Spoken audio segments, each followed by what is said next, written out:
বিতর্কের অবসান ভাষাঞ্চর সন্দ্বীপের অংশ ভাষাঞ্চর সন্দ্বীপের নাকি হাতিয়ার অবশেষে এই বিতর্কের অবসান হল ভাষাঞ্চরের ৬টি মৌজা সন্দ্বীপের অন্তর্গত বলে এমন সিদ্ধান্ত দিয়েছে ভূমি মন্ত্রণালয় এর আগে সীমানা নিয়ে দীর্ঘ টানাপোড়েন চলছিল চট্টগ্রামের সন্দ্বীপ ও নোয়াখালীর হাতিয়াবাসীর মধ্যে ২০১৭ সালে দ্বীপটিকে হাতিয়ার অন্তর্গত দেখিয়ে সরকার একটি প্রজ্ঞাপন জারি করে ওই প্রজ্ঞাপনের পর সন্দ্বীপের বিভিন্ন স্তরের মানুষ ব্যাপক সামাজিক আন্দোলন গড়ে তোলে অবশেষে চট্টগ্রাম বিভাগীয় কমিশনারের কার্যালয়ের গঠিত কারিগরি কমিটি ভাষাঞ্চরকে সন্দ্বীপের অন্তর্গত বলে প্রতিবেদন দেয় ভূমি মন্ত্রণালয়ের জরিপ শাখা সেই মোতাবেক প্রয়োজনীয় পদক্ষেপ গ্রহণের নির্দেশনা প্রদান করে ১৩ জানুয়ারি সংশ্লিষ্টদের কাছে চিঠি প্রেরণ করে সরেজমিন পরিদর্শন ঐতিহাসিক দলিলের মূল্যায়ন ও স্যাটেলাইট ভূ উপগ্রহের ধারণকৃত ছবি বিশ্লেষণ করে দ্বীপটির ৬টি মৌজা সন্দ্বীপের অন্তর্গত বলে প্রতিবেদন দিয়েছে সীমানা বিরোধ নিরসনে বিভাগীয় কমিশনারের কার্যালয়ের গঠিত একটি কারিগরি কমিটি যেভাবে বিতর্কের সূত্রপাত স্থানীয় লোকজন জানিয়েছেন ১৯৯২ সালের দিকে সন্দ্বীপের ন্যায়মাস্তি ইউনিয়ন সাগর গর্ভে বিলীন হয় ভাঙনের পরপরই পুনরায় সেখানে চর জাগতে শুরু করে বলে জানিয়েছেন স্থানীয় লোকজন সন্দ্বীপের দক্ষিণ উপকূলের কাছাকাছি গত শতকের ৯০-এর দশকে নতুন ভূমি জেগে উঠতে শুরু করে বলে বন বিভাগের তথ্যসূত্রেও জানা গেছে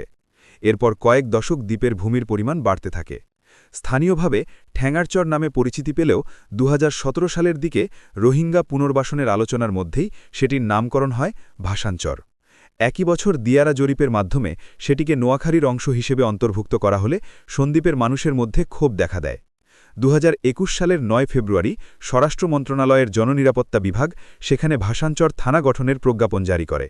সেই প্রজ্ঞাপনেও ভাষাঞ্চরকে হাতিয়া ও নোয়াখালীর অংশ বলে উল্লেখ করা হলে সন্দ্বীপের ছাত্র পেশাজীবীসহ বিভিন্ন স্তরের মানুষ তখন বিক্ষোভ করেন সম্প্রতি সন্দ্বীপের বিভিন্ন স্তরের মানুষের দাবির মুখে চট্টগ্রাম বিভাগীয় কমিশনারের কার্যালয় সীমানা জটিলতা নিরসনের লক্ষ্যে একটি কমিটি গঠন করে চট্টগ্রাম নোয়াখালী জেলার সীমানা জটিলতা নিরসন নামের এই কমিটিতে সন্দ্বীপ ও হাতিয়ার নির্বাহী কর্মকর্তার পাশাপাশি পেশাজীবীদেরও অন্তর্ভুক্ত করা হয়